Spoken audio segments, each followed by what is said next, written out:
성도 여러분, 오늘은 부활주일입니다. 누가 부활한 날이냐면 예수님이 부활한 날입니다. 예수님이 어떤 분이냐면요, 지금으로부터 2017년 전에 태어난 분입니다. 정확히는 4년이 착오가 나서 그보다는 4년 전에 태어나시긴 했는데, 그냥 예수님이 태어나신 해를 0년으로 계산해서 지금 2017년이에요.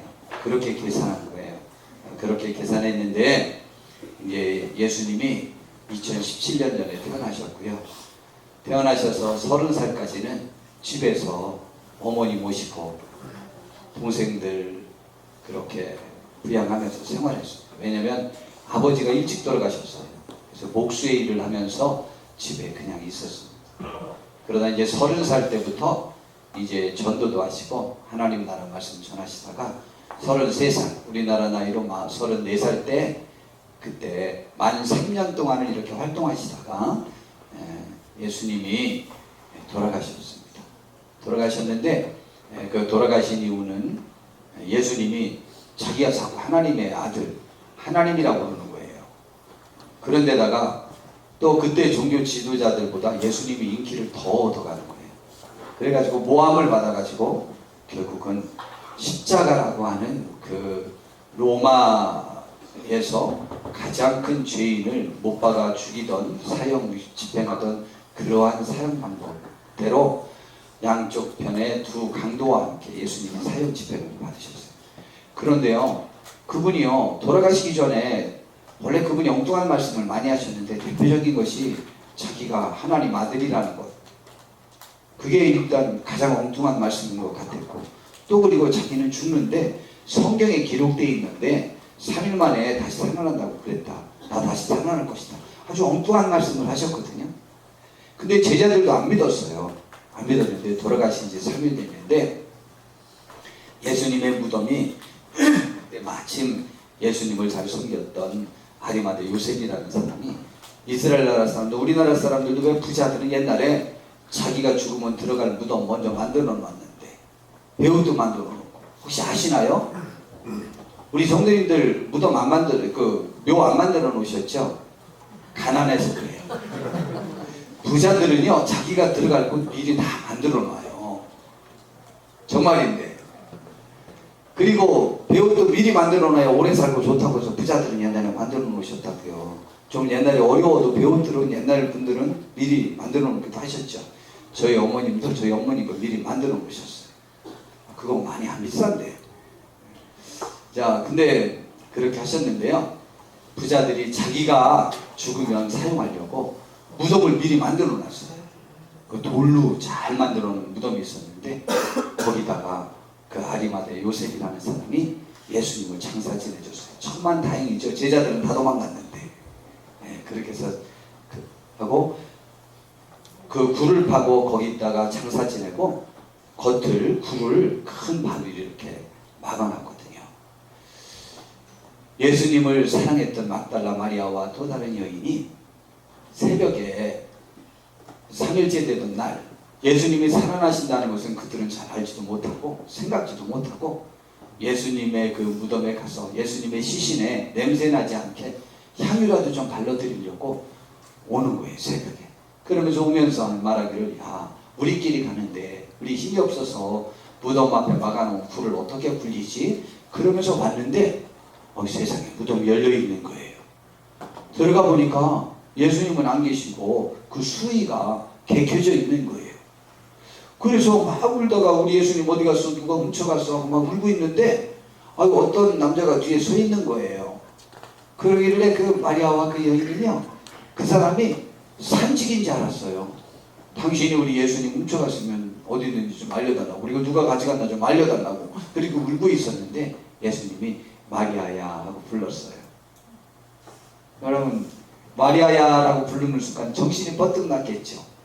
살아생전에 예수님과 마리아가 지낼 때에 마리아야 마리아야 부르던 그 음성이 들리죠.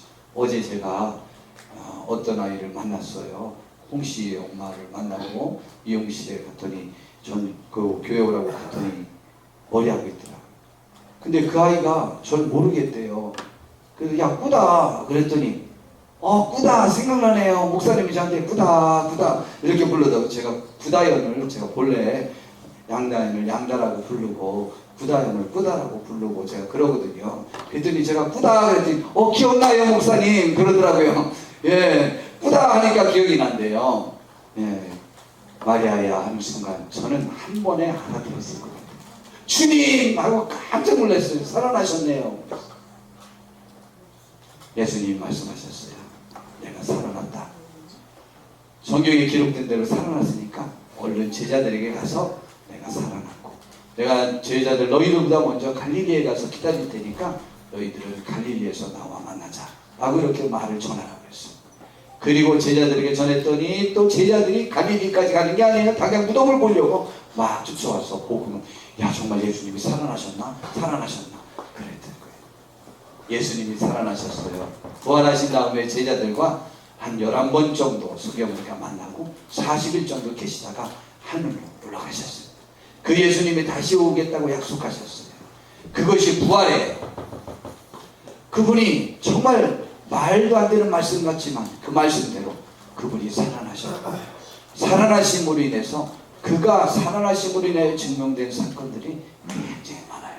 오늘 주님의 부활이 우리에게 무엇을 의미하는지 살펴보려고 하는데 제가 오늘 말씀을 준비할 때 아주 절에 정말 열심히 다니시는 한 분이 오신다고 약속을 했어요. 그래서 제가 절과 비교하면서 오늘 설교를 좀 하려고 이렇게 제가 오늘은 준비했기 때문에 오늘은 지금 세계 종교들 중에 우리나라에서 크게 영향력을 미친 세계에서 큰 영향력을 미친 세계 제일의 종교가 기독교고 두 번째는 이슬람교예요. 그리고 세 번째는 힌두교와 불교예요. 이 둘은 또 별로 없어요. 이 둘, 기독교하고 이슬람교가 아주 많아요. 그런데 우리나라에는 특별히 불교하고 유교가 영향력을 미쳤던 나라이기 때문에 두 종교를 좀 중심으로 해서 우리 기독교와의 차이점을 좀 살펴보려고 해요. 이 차이점을 살펴보려고 하는 것이지 제가 비난하려고 하는 거 아니에요. 제가요 굉장히 훌륭한 사람을 말할 때 참 사람이 좋아하고 있대 참 예수님 닮았어 라는 것이 제 입에 습관이 안 돼 있어요. 꼭 훌륭한 사람 보면 꼭 저는 누구처럼 생각이 나냐면 부처님 닮은 것 같아요. 꼭 이게 목사가 뭐가 잘못된 것 같으죠. 진짜예요. 제가요 굉장히 사람이 괜찮은 것 같으면 참 저 사람 부처님 닮았어. 그냥 이게 저절로 나와요. 그 봐요. 제가 부처님 많이 싫어하는 거죠. 그래서 제가 오늘 증인으로 한 명도 제가 세우려고 했어요. 제가 그래서 약속 받았어요. 지난주 그 주일 저녁 예배 때 우리 저기 선거대에 있는 김상곤 성도님이 있는데 한 10여 년 전에 저 장례식장에 갔어요. 친구가 이제 친구가 아드님이 들어가셨나 따님이 들어가셨나 죽었나. 그래서 거기 장례식장에 갔는데 아유 우리 상곤 씨는 진짜 부처님 가운데 토막 같아 라고 해서 제가 칭찬을 한 거거든요. 제가 예수님 가운데 토막 같다고 표현을 안 하고 부처님 중에도 진짜 중심 부처님 닮은 것 같아 그랬다고요. 그랬더니 참 고마운 답변을 해주시더라고. 목사님 그래도 제가 신앙이 좀 부족하긴 하죠. 그래도 좀 예수님 닮았다면 좀 만족해서 그러더라고요. 그래도 이게 습관이 그게 그래서 오늘 증인 서준다고 그랬어. 맞죠? 제가 그렇게 했죠. 예, 그랬습니다. 증인도 있잖아요. 제가요 홀리게 보이는 사람은 예수님 닮았다고 안 하고 부처님 닮았다고 그래요. 그러니까 부처님을 제가 참 좋아해요. 저도 남들에게 설명할 때 부처님 같은 마음이 종교성이 있는 사람이라고 말한다. 그런 사람들이 종교 지도자가 된다. 그런 사람은 어떤 특징이 있냐? 자기가 부자인데 왕자인데 왕의 자리를 누리는 것보다 왠지 모르게 세상 사람들이 고통당하는 것들에 관해 관심이 있고 도와주고 싶은 애틋한 마음을 갖고 있는 심성을 갖다가 종교성이 있는 마음이라고 해요. 이건 제 말이 아니고 종교 철학에서 그렇게 정의를 해요. 그래서 제 말이기도 하고 종교 철학에서는 학문적으로 그런 사람을 갖다 종교적 심성을 지닌 사람이라고 말해요. 저는 그걸 갖다가 흔히 그래서 자기 삶을 포기하고 집을 나오면 가출하잖아요. 예, 가출한 그러한 심성, 그 심성을 종교성 있다고 하고 저도 제 마음 심성이 부처님 닮았다. 제가 그래서 표현을 해요. 와, 부처님 되게 좋아하죠. 부처님을 좋아하는 건 좋아하는 거고 부처님과 예수님과 공자님과의 차이점이 무엇이 있는가는 한번 좀 알려드려야 되겠다 이 말이죠. 우선 제가 이제 신학교 들어가자마자 다른 종교도 좀 알아야 되지 않겠나 라고 해서 동국대학교 역경원에서 발간한 불교 성전이라는 책을 서점에서 사다가 좀 읽었습니다. 근데 그 앞에 전편에 부처님의 생애라고 하는 것이 있어요. 그런데 그 중에 47페이지에 보니까 이런 내용이 나와 있어요. 부처님은 스스로 길을 가리키는 사람이라고 말씀하셨다. 길을 가리키는 사람, 알려주는 사람, 만나는 사람마다 괴로움에서 벗어나 지혜롭고 평화롭게 사는 길을 가르쳐 주셨기 때문이다. 자기 자신은 결코 신앙의 대상이나 예배의 대상이 아니라고 힘주어 말씀하셨다라고 불교성전에서 그 역경원에서 발견한 동국대학교 역경원에서 발견한 책에 47페이지에 나와 있는 말이에요. 부처님이 하루는 사바티라고 하는 기원 정사에 계실 때였어요. 3대 독자를 잃어버린 한 과부는요, 비탄에 빠져서 먹지도 자지도 않고 울기만 하고 있었어요. 어느 날 부처님을 찾아와 자신의 슬픔을 하소연했습니다. 그랬더니 부처님이 해결책을 제안했어요. 불쌍한 아주머니요, 내가 한 가지 방법이 있어. 그 길을 가르쳐 줄 테니까 대신 지금 가서 사람이 죽은 적이 없는 집에 가서 쌀 한 움큼씩만 얻어가지고 7집만 얻어오세요. 그러면 내가 슬픔에서 벗어나는 길을 가르쳐 주겠습니다. 그 여인이 너무 좋았어요. 뭐 쌀 한 움큼씩이야 뭐 못 얻겠어요? 그 누구나 줄 수 있겠지. 막 김청현 집사님 같은 사람은 한 말 줄 거야. 막 야, 진짜 그렇게 할 거예요. 그거 뭐 워낙 어렵게 사는 분이라 그 한 주먹 들어왔다고 해서 한 주먹만 주겠어? 아니면은 만약에 20kg 한 짝 그냥 그 시켜줄 거예요. 그런데요, 그렇게 할 건데 한 주면 충분히 얻을 것이다. 7집 그거야 쉽지. 동네 사람들 다 하면 뭐. 근데 얼마 동안 가봤는데요, 한 움큼의 쌀도 못 얻고 완전히 맥이 빠진 채 부처님께 왔어요. 그러자 이제 부처님이 물어봤어요. 사람이 죽지 않은 집이 좀 있습니까? 라고 물어봤더니 그제야 과부는 부처님이 하신 말씀에 깊은 뜻을 스스로 알아차리게 되었다. 부처님을 쳐다보는 과부의 얼굴에는 어느새 슬픔의 그림자가 지워져 있었다. 굳이 말하면 사람은 죽는 건데 그걸 갖고 왜 슬퍼하냐? 난 세월호 앞에 가서 이 부처님의 그 설법을 가르쳐 주셨으면 좋을 것 같아요. 자, 그런데요,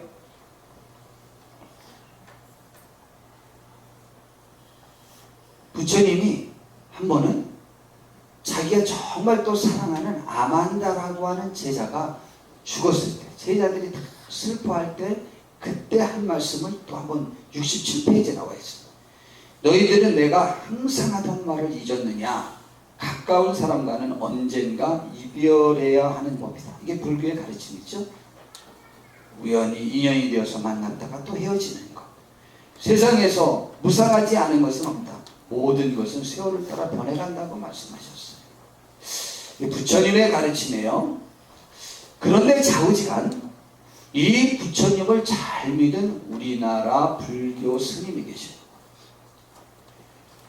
뭐 세계에 그 뭐 훌륭한 스님들이 많죠. 우리나라에도 전에 뭐 훌륭하다는 스님들이 계셨죠.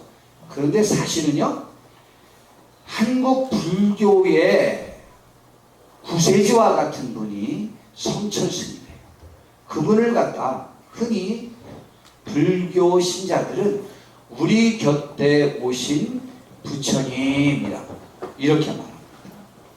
그분의 RQ가 얼마인지 제가 이제 잊어버렸는데 155라나 175라나 65라나 그렇습니다. RQ가 너무너무 좋고요. 그뿐만이 아니고 공부를 저보다 50배 이상을 많이 했을 거예요. 실제로. 50배가 뭐예요? 좀 100배를 더 많은 책을 보고 더 많은 학문이 뛰어난 분이에요. 언어도 이것저것 못하는 게 없을 만큼 세계 언어도 잘 하시는 그런 학문의 소유자예요. 그런데 그분이 학문의 소유자로서 이름을 떨친 분이 아니에요.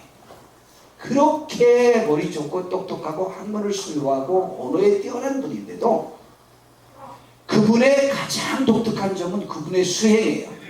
그분의 수행 것을 제가 오늘 적어오지 않아서 그냥 기억나는 대로 몇 년 동안을 그냥 절대 눕지 않고 수행을 하셨어요.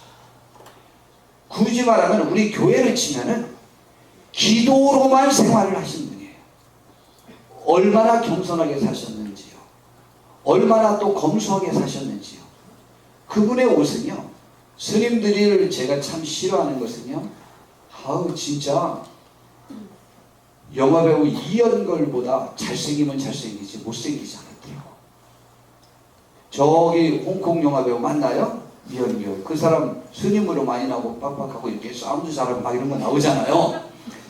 야, 근데요, 제가요 신학생 때 설악산에 갔는데요, 세상에 전 그렇게 얼굴 하얗고 그렇게 잘생기고 그렇게 키도 크고 그렇게 날씬한 스님들 처음 봤어요. 세상에 어떤 영화 배우보다도 남자들인데 너무 잘생겼어. 뿅 간 거에 확실히 사람은 외모에 끌리더라고요. 키도 저보다 10cm씩을 다 커요. 그런데요, 그분 두 분이 대화 내용을 들으면서요, 제가요 심지어는 토할 뻔했어요. 두 분들이 서로 칭찬을 하는데 본인들의 가상, 이 승복을 칭찬을 해요. 아유, 저보다 더 누비었네요. 뭐 어떠겠네요. 예, 검소하게 사시느냐고 평생 한 벌 살아도 그것 때문에 그렇게 가장 모든 불법을 다 얻은 사람의 대표적인 것이 그 검소함으로 증명할 수 있는 것은 아니에요. 그것을 서로 칭찬받기 위해서 그렇게 생활한다는 것은 약간 제가 보기엔 모순이에요. 어쨌거나 성철 스님은 뭐 2번인가 몇 번밖에 없었대요. 그분이 얼마나 누릴 수 있었는지 알아요? 조계종 그 총무원장님이라고 뭐라 해요? 종정을 오랫동안 하신 거예요. 그분이 그 종정을 하실 때 불교계가 어땠는지 알아요? 제가 그분의 전기를 읽었어요. 그랬는데 불교계가요, 그냥 너무 썩고 너무 물러가고 너무 잘못해가지고 해방 이후에 불교계가 없어질 뻔한 위기에 놓일 정도까지 되었어요. 그랬는데요, 성철 스님의 등장으로 말미암아 불교계 내분이 그리고 그런 문란함이 없어지고 지금의 현대의 우리 불교가 된 거예요. 그만큼 한국 불교에 있어서는, 현대 한국 불교에 있어서는 성철 스님은 절대적이에요. 그런데요, 성철 스님이 돌아가시면서 조계종이 둘로 갈라질 뻔해서 잘못했어요. 큰일 날 뻔했어요. 그분의 열반성 때문입니다. 전에 했는데 이건 몇 번 앞으로도 자주 좀 사용해 보려고 합니다. 일평생 남녀 무리를 속여 마치 미치게 했으니 그 지업이 하늘에 미쳐 수미산보다 더 크구나. 수미산은 불교계에서 상징적으로 말하는 가장 큰 것을 말할 때 수미산을 말합니다. 우리는 큰 걸 말할 때 태산 그러죠. 태산. 근데 불교계에서는 수미산이라고 합니다. 산채로 불에 아비지옥으로 떨어지니 한이 만갈래가 되는지라. 한은 후회스러워 억울함이 만갈래가 되는지라. 한 덩이 붉은 해가 푸른 산에 걸렸구나 라고 말했어. 난리가 났어요. 저 열반성 때문에. 열반성은 이제 돌아가시기 전에 지은 그 노래예요.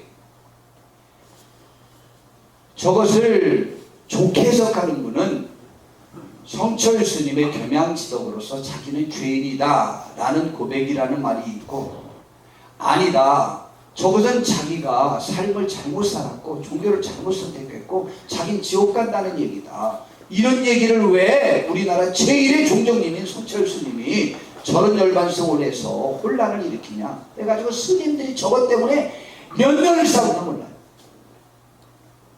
그럼 저게 정말 겸양지덕의 표현이냐 아니면 본심의 표현이냐를 그분의 유언과 마지막 돌아가시기 전에 지은 시를 통해서 살펴볼 수 있어요. 그분의 따님도 스님이에요. 그 따님과 54년을 헤어져 살고 있다가 병에 걸려서 성철 스님이 몇 년 동안 출입을 못하실 때 와서 도와주고 간호해 준 분이 따님 그 피리 스님밖에 없어요. 저 스님밖에 없어요. 그 따님에게 그가 유언을 했어요. 내 죄는 산보다 높고 바다보다 깊은데 내 어찌 감당하리야. 그 죄가 그 큰 죄를 부처님이 씻어주셔서 나는 극락에 간다. 이런 죄인이 거기 가니까 좋다라는 내용이 아니에요. 내가 80년 동안 포기하는 것은 헛것이로다. 우리는 구원이 없다. 죄값을 해결할 자가 없기 때문이다. 꼭 예수님 생각하면서 하신 말씀 같죠? 딸 피리와 54년을 단절하고 살았는데 죽을 임종시에 찾게 되었다. 피리야, 내가 잘못했다 라고 유언을 했어요. 자, 이 유언과 열반송가를 비교해보면 이것이 겸양지덕이 아니라는 사실을 알 수 있어요. 그러면 가장 죽기 전에 지은 시를 보면 더 알 수 있습니다. 죽기 전에 그가 이런 시를 썼어요. 이때는 앞으로 이럴 때 두 개로 합시다. 자, 뭐라고 했냐면 성철 스님이 운명 직전 지옥에 간 석가를 자기 눈에 보였기 때문에 한 말이에요. 그러면서 성철 스님이 그걸 보면서 쓴 시예요. 이것을요, 성철 스님은 자신의 제자들과 전월의 기자가 보는 가운데 이 시를 쓰고 운명하셨어요. 내용을 제가 읽어드릴게요. 작으니까 뭐 어차피 더 좋다. 우리 다 안 보여요. 제가 읽어드리는 것만 들으시면 됩니다. 네, 나는 안 보여서 저 보기가 어려워 그러지 마시고 그냥 제가 읽어드릴게요. 석가는 원래 큰 도적이요 달마는 작은 도적이다. 달마 대사 알죠? 이렇게 있고 막 아귀들 쫓아내는 힘센 저 부처님이에요. 달마는 작은 도적이다. 사천에 속이고 동토에 기만하였네. 도적이여 누구에게 지금 말하는 거예요? 부처님과 달마 대사님에게 지금 하는 말이에요. 도적이여 저 한없이 어리석은 남녀를 속이고 눈을 뜨고 당당하게 지옥으로 들어가네. 한마디 말이 끊어지니 일천성의 소리가 사라지고 한 칼을 휘두르니 만리의 송장이 제비하다.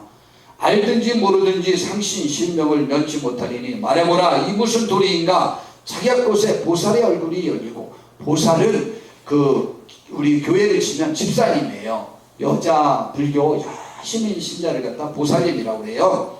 얼굴이 열리고 종려 앞에의 머리가 나타난다. 목 위에 무쇠가는 무게가 7근이요. 목 위에 그냥 이 목한 큰 걸 7근짜리 되는 것을 부처님이 메고 있대요. 발밑에 지옥은 괴로움이 끝없도다. 석가의 니타는 뜨거운 구리 샘물을 석가와 니타는 뜨거운 구리 샘물을 마시고 가석과 나는 무쇠를 먹는다. 몸을 날려 배복 난간을 촉을 쓰고 손을 휘둘러 황금줄을 끊어버린다. 괴로워하는 모습이죠. 산이 우뚝우뚝 솟으며 물은 느릿느릿 흐르며 잣나무 빽빽하며 바람이 쌩쌩 분다. 살아온 용이 힘차게 나니 푸른 바다가 넓고 사자가 고함지르니 조각 따위 높이 솟았네. 알겠느냐? 1, 2, 3, 4, 5, 6, 7이요. 두견 세우는 곳에 꽃이 어지럽게 흩어졌네. 이렇게 하시고 하고 소리를 내시고 바로 돌아가셨어. 어떻게 생각하십니까? 그러면 열반송은요 겸양지덕의 시가 아니에요. 굳이 말하면 바울 사도가 나는 죄인 중에 괴수다 우두머리다. 그런데 나를 위해 죽어주셔서 나를 용서해 주셔서 이 큰 일을 맡겨주시고 영광에 동참하게 해주신 하나님의 은혜에 나는 감사하다 라고 겸양지덕에 나를 이렇게 사용해 주신 것에 감사하다라고 하는 내용과는 굉장히 차이가 있다는 말이죠. 이것이요 한국 불교계에서 가장 영향력이 있는 성철 스님의 말씀이에요. 부처님도 나는 길이 아니고 나는 예배와 숭배의 대상이 아니라고 말씀하셨어요. 그러면 유교는 어떨까요? 유교도 유학의 사생관과 종교성이라고 성균관대학교 유학과 교자 편찬위원회에서 낸 글 중에서 발췌한 거예요. 근데 여기에 많은 글이 필요 없을 것 같아요. 유교에 관해서는. 유교는 두 가지 논쟁이 지금 있습니다. 하나는 유교는 종교이냐 도덕이냐라는 거예요.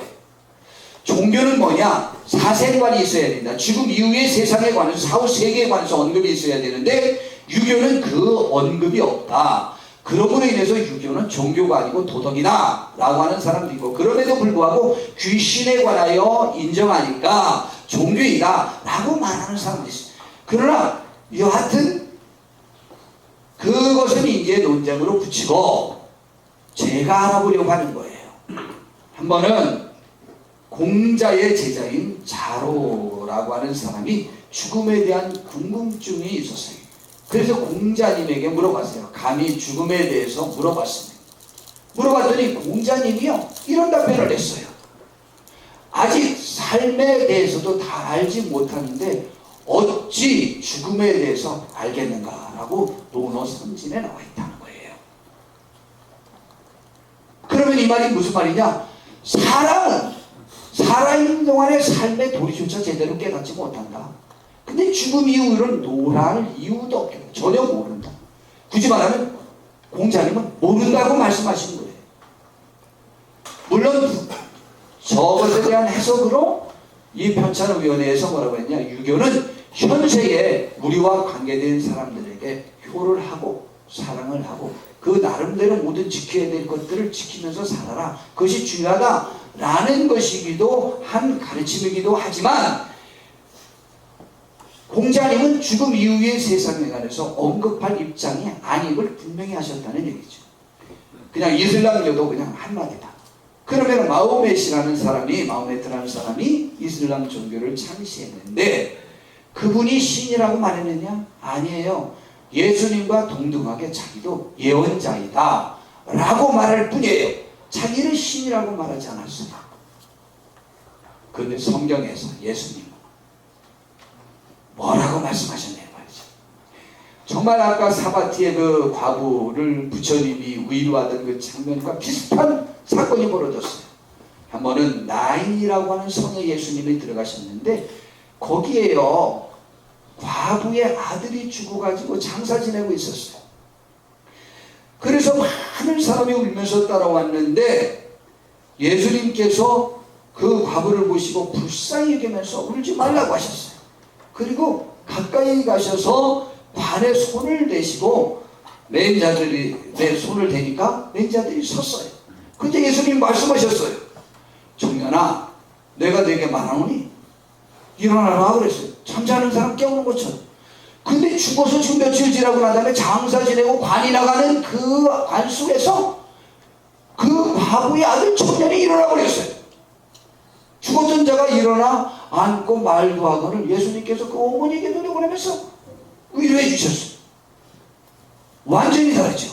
죽은 자를 살렸어요. 예수님은요. 죽은 자를 살렸다니까요. 예수님은요 자신에 대해서 이렇게 말씀하셨어요. 요한복음에 보니까 오늘 성경 본문인데 내가 곧 길이라 그랬어요. 길을 가르치는 사람이 아니에요. 내가 길 자체라는 거예요. 길 자체라는 것은 무슨 길? 영생 얻을 수 있는 길, 천국에 갈 수 있는 길, 죽지 않고 영원히 살 수 있는 길, 그 길 자체가 나라는 거예요. 내가 어떤 도를 가르치는 것이 아니고 내 자체가 길이라는 거예요.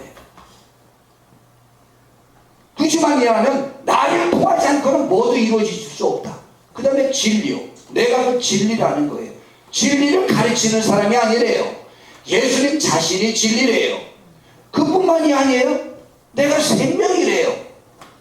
나는 영원히 죽지 않을 생명 그 자체다. 내 자체가 생명이다. 그러니까 나를 먹고 나와 함께하고 나의 가르침을 받고 나를 통하여야만 된다라는 말씀입니다. 다시 또 말씀드리는 것은 세계 종교라고 하는 남들이 종교로 인정하는 위대한 세계 4대 종교, 5대 종교, 6대 종교 이런 데서는 예수님 이외에 그 누구도 자신을 신이라고 했던가 자신을 길 자체, 진리 자체, 생명 자체라고 하는 분들은 아무도 없다는 것이죠. 저 말을 아무나 할 수 있는 것이 아니라는 것이죠. 삶의 도리를 깨달은 사람을 저 말을 할 수 없어요. 대신 우리나라에는 저런 분들이 많아요. 최소한 지금 매번마다 40분 이상 있어요. 우리나라에는. 우리는 신천지 누구지 이만희라는 분도 저거니까. 우리 봉천동 밭들봉 하늘천 하늘을 받드는 동네에 사는 그곳에 안상홍 하나님이 또 계셨었잖아요. 그 하나님 그분도 자기가 저걸 하잖아요. 하나님이 돌아가셔서 뭐 끝났는데 그 부인이 또 하나님 어머님 돼가지고 지금 또 아주 똑같이 영향력이 있어요. 그러니까 우리나라에는 평균 40분이 계셔요. 근데 세계에서 이 종교를 종교라고 인정하지 않아요. 사교라고 해요. 혹은 이단이라고 해요. 그것 말고 몇천 년 흐르는 동안에 종교로 인정받았던 영향력 있는 종교의 지도자들은 창시자들은 한 분도 예수님 외에는 한 분도 자신을 신이라던가 숭배의 대상이라던가 예배의 대상이라던가 그런 말씀을 하신 적이 없어요. 그러나 예수님은 내가 곧 길이고 진리 자체고 생명 자체고 예수님께 예배하고 무릎 꿇고 예배하니까 또 호산나 나를 구원하소서 예수님에게 외치니까 율법학자들이 저건 신에게만 하나님에게만 해야 되는데 내가 왜 그렇게 하느냐 라고 했더니 예수님은 그들을 금하지 못하게 했어요. 자기는 충분히 그러한 대상이라고까지 말씀하셨어요. 또 예수님이 한 번 또 죽은 자를 살리는 장면이 예수님이 3명을 살리는 장면이 성경에 나와 있는데 한 번은 예수님이 굉장히 사랑했었던 자매가 있었어요. 마리아와 마르다라는 자매예요. 근데 마리아가 동생이고 마르다가 언니인데 그의 오라버니 나사로가 아프다는 소식을 듣고도 예수님이 안 간 거예요. 와서 좀 고쳐달라는데. 그러다가 나중에 예수님이 이제 나사로가 죽었으니까 가서 살리자 라고 하는 거예요. 그런데 이제 먼저 예수님을 마르다가 만났어요. 죽은 지 4일 됐어요. 막 울면서 선생님 주님께서 여기 계셨더라면 우리 오라버니가 죽지 않았을 것입니다. 그러자 예수님이 말씀하셨어요. 내 오라버니가 다시 살아날 것이다 라고 했더니 아유 압니다. 나중에 부활할 때 다시 살아날 줄 압니다 그랬어요. 그랬더니 예수님이 나는 부활이요 생명이니 나를 믿는 자는 죽어도 살겠고 무릇 살아서 나를 믿는 자는 영원히 죽지 아니할 것이다. 내가 이것을 믿느냐? 라고 이렇게 물어봤어요. 그랬더니 마르다가 진짜 믿어서 대답한 거지. 예 믿습니다 했어요. 이제 마리아도 나왔어요. 막 울었어요. 많은 사람들고 야 오라버니가 어디냐? 그랬더니 여기 무덤입니다. 그랬더니 야 무덤 그 돌문을 열어라. 그랬더니 동네 사람들이 말렸어요. 선생님 그래도 그렇지 4일이나 지났습니다. 4일 3일도 아니고 4일이나 지났습니다. 썩는 냄새가 납니다. 그러니 열지 마세요. 그랬더니 치워라. 그리고는 뭐라고 했냐면요 나사로야 살아나라 나와라 라고 큰 소리로 43절에 이야기한 거예요.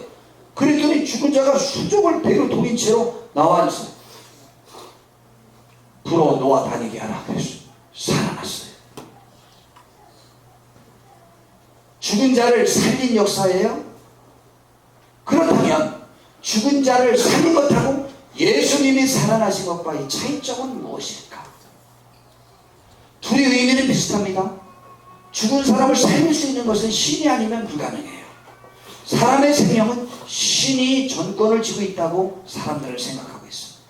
근데 예수님은 다른 사람만 살리시는 분이 아니고 예수님 자신도 부활하심으로 그분 자신이 하나님의 아들임을 증명하셨고 또한 인류를 살리실 수 있는 분으로 증명되었습니다. 예수님이 십자가에 못 박힐 때 있었던 사건을 지난주에 말씀드렸죠. 지나가는 자들이 머리를 흔들며 예수를 모욕하며 말했습니다. 성전을 헐고 사흘에 짓겠다는 사람이요 내가 만일 하나님의 아들이거든 자신을 구원하고 십자가에서 내려오라 라고 말했어요. 그와 같이 대제사장들도 서기관들과 장로들과 함께 종교 지도자들이 희롱하면서 놀리면서 말했어요. 그가 남은 구원하였으니까 자기도 구원했지만 자기는 구원할 수 없다. 그가 이스라엘의 왕이라고 떠들어댔으니까 지금 십자가에서 내려올지어다. 그러면 우리가 믿겠노라라고 희롱했어요. 또 그가 하나님을 신뢰하니 하나님이 원하시면 이제 그를 구원하실지라 그의 말이 나는 하나님의 아들이라고도 말했으니까 하나님이 원하시면 그를 지금 십자가에서 죽지 않고 살리지 않겠느냐 하면서 옆에 같이 십자가에 못 박힘을 당하던 강도들도 똑같이 욕했다고 말했습니다. 그러나 예수님은 십자가의 수치와 모욕과 조롱과 고통을 견디시고 결국은 돌아가실 때 다 이루었다 라는 말씀을 남기시고 돌아가셨습니다. 결과적으로 예수님은 이사야 선지자의 예언대로 만족히 여길 수 있는 복된 삶을 사시게 된 거예요. 왜냐하면 예수님은 이 세상에 세상 사람들의 죄를 대신 지고 죽어서 그들의 죄를 없이 하고 그들을 함께 구원하여 천국으로 이끌 그런 사명을 지니고 오신 분이기 때문에 그가 십자가에서 내려오시면 안 돼요. 그가 살아나면 안 돼요. 죽기 전에 십자가에서 내려오면 안 돼요. 죽었다 살아나야 돼요. 이사야 선지자는 그 영혼이 수고한 것으로 그가 만족히 여김을 받을 것이라고 했어요. 만약 가정으로 예수님이 십자가에서 내려오셨더라면 개인을 살리신 이적에 불과할 것인데 죽음에서 부활하심으로 말미암아 놀라운 결과를 가져오게 된 것입니다. 그것은 죽음의 권세를 지닌 마귀를 없이할 능력이 주님께 있음이 증명되었고 그로 말미암아 예수님은 하나님의 아들로 증명된 것입니다. 또한 주님은 부활의 천일연대가 되셨고 우리도 주님을 믿는 신앙으로 함께 부활할 것에 대한 소망을 갖게 된 것입니다. 이것을 굳이 우리 삶에 적용할 필요는 없지만 그냥 한 가지 적용해 본다면 우리의 고난은 어느 때 우리는 고난을 통과하는 것이 차라리 나와 관계된 사람들을 살릴 수 있는 더 복된 길이 될 경우가 너무 많습니다. 나에게 고난과 역경이 견뎌왔을 때에 원망과 불평으로 나 자신과 나와 관계된 사람들을 파괴하지 마세요. 이것은 이제 2주 후에 말씀을 전할 것이니까 그때 또 알아보도록 하고 이하여튼 예수님이 십자가에서 적었더니 그래 내가 내려가보다 바로 내려갔더라면 그분은 오기 때문에 자존심 때문에 수치와 멸시를 이기지 못하고 그가 거기서 내려와서 자기가 자기 목숨을 구원한 것에 불과하지 세상을 구원하는 일은 불가능할 뻔했던 것이죠. 주님은 묵묵히 그 십자가를 지신 것입니다. 이 십자가를 지셔서 대신 죽으시고 또 부활하신 사건이 우리 인류에게 준 의미가 무엇이냐 이 말이죠. 인류에게 주어진 가장 큰 고통은 죽음의 두려움. 예수님은 십자가에 못 박혀 죽으시고 다시 살아나심으로 인해서 죽음의 두려움을 해결해 주신 예수님입니다. 인생에 관해서 히브리서 9장 27절에는 한 번 죽는 것은 사람에게 정해진 것이고 그 위에는 심판이 있대요. 심판은 죄의 양에 따라 벌을 주는 그런 기준에 따라 벌 주는 그것이 죽음 이후에 있다는 것이죠. 그래서 사람들은요 결국적으로 죽음의 공포에 사로잡혀 있어요. 그래서 하나님은 누구를 붙잡아 주시려고 했느냐. 히브리서에 보니까 내가 또 다시 그를 의지하리라. 하나님을 의지하는 거죠. 또다시 볼지어다. 나와 및 하나님께서 내게 주신 자녀라 하셨으니 하나님은 아무나 붙잡아 주는 게 아니에요. 하나님의 자녀들은 혈과 육에 속하였음에 육신을 지었음에 또한 그도 또한 같은 모양으로 혈과 육을 함께 지니심은 예수님이 그래서 사람처럼 되심은 죽음을 통하여 죽음의 세력을 잡은 자 곧 마귀를 없이 하시고 마귀는 죽음이라는 권세를 지니고 있다. 그 마귀를 죽음의 권세 잡은 자 마귀를 없이 하시고 또 죽기를 무수함으로 한평생 내어 종로로 타는 모든 자들을 놓아 주려고 예수님이 오셔서 대신 죽고 살아나신 것이라는 것이죠. 그래서 기독교 신앙의 큰 두 축은 우리를 위해 죽으신 십자가의 사랑과 죽음을 이기고 승리하신 부활의 영광을 동시에 지니고 있는 것이 기독교인이에요. 바로 이 말은 죄인인 우리를 위하여 예수님께서 대신 죄의 짐을 지시고 십자가에 못 박혀 죽으신 사랑의 그 십자가 현장 앞에 우리는 항상 있어야 되는 것이죠. 여러분 제가 지난주에 이 감격을 제대로 강조하지 못했는데 여러분 한번 생각해 보세요. 우리가 그 십자가 앞에 서봐요. 죄인인 우리를 위하여 거룩하신 예수님께서 그 고난을 당하시는 내 대신 그가 고난을 당하시는 내 대신 더 의롭고 더 거룩고 거룩하고 훌륭한 분이 대신 죽어주는 그 현장에 우리 앞에 우리가 섰을 때 우리는 그분의 사랑에 감격할 것이고 나의 죄 때문에 죄송하고 나 자신이 겸손해질 것이고 그분이 베풀어 주신 은혜를 갖고자 하는 생각으로 이 세상에 대한 욕망과 소망을 가지고 남을 용서하며 베푸는 삶을 살지 않겠습니까? 그러므로 우리 기독교인들은 항상 주님의 십자가 앞에 서셔야만 합니다. 두 번째, 그리고 죄의 권능인 죽음의 권세를 이기고 부활하신 주님의 부활로 말미암아 우리도 죄의 권세인 죽임을 이기고 부활할 것을 믿고 승리의 그날을 바라보는 복된 성도님들이 되어야만 하는 것입니다. 그러한 죄송하고 감사한 마음과 함께 그러한 우리에게 하나님이 주님과 함께 다시 부활할 것에 대한 소망 중에 즐거워하는 거예요. 그래서 우리는 고난 중에서도 소망을 갖고 즐거워할 수 있게 된다고 성경에서 말하고 있는 것입니다. 우리는 이 두 가지 신앙이 우리를 지배하는 거예요. 우리는 이 신앙으로 승리하기를 바랍니다.